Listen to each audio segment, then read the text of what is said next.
महाराष्ट्र के साबिक वजीर आला अशोक चौहान को कांग्रेस की वर्किंग कमेटी का रुकन नामजद किया गया है।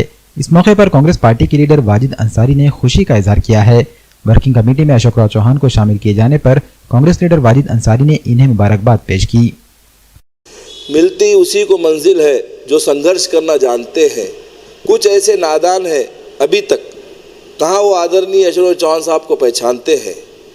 और मैं बड़ी ही मसरत के साथ महाराष्ट्र के सभी वासियों को और सभी देशवासियों को एक खुशखबरी देना चाहता हूँ, क्योंकि आदरणीय अशोक चौहान साहब जो इससे पहले भी कई पोस्टों पर रहे और महाराष्ट्र का नाम रोशन किया, और हर वक्त में उनकी कोशिश यही रही कि किस तरीके से हम आवाम का साथ दें और देश को आगे ले जाने के प्रोग्राम्स बनाते रहे।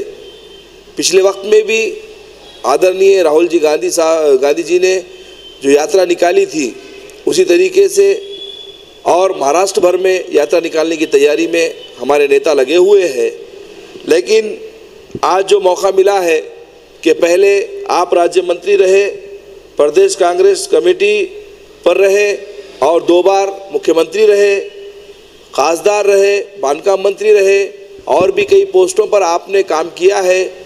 और इसको देखते हुए दिल्ली में अब आपका वज़न बढ़ा है, क्योंकि वर्किंग कमेटी में आदरणीय अशोक चौहान साहब को जो लिया गया है ये बड़ी खुशी की बात है।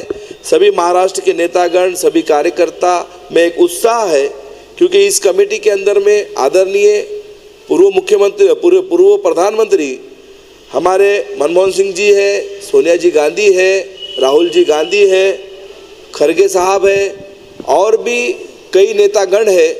लेकिन महाराष्ट्र का जो एजाज़ बढ़ा है वो तारीफ़ काबिल है और मैं सभी को इस खुशी के मौके पर दिल की गहराइयों से मुबारकबाद देता हूँ। ख़ास कर चौहान फैमिली को मुबारकबाद देता हूँ।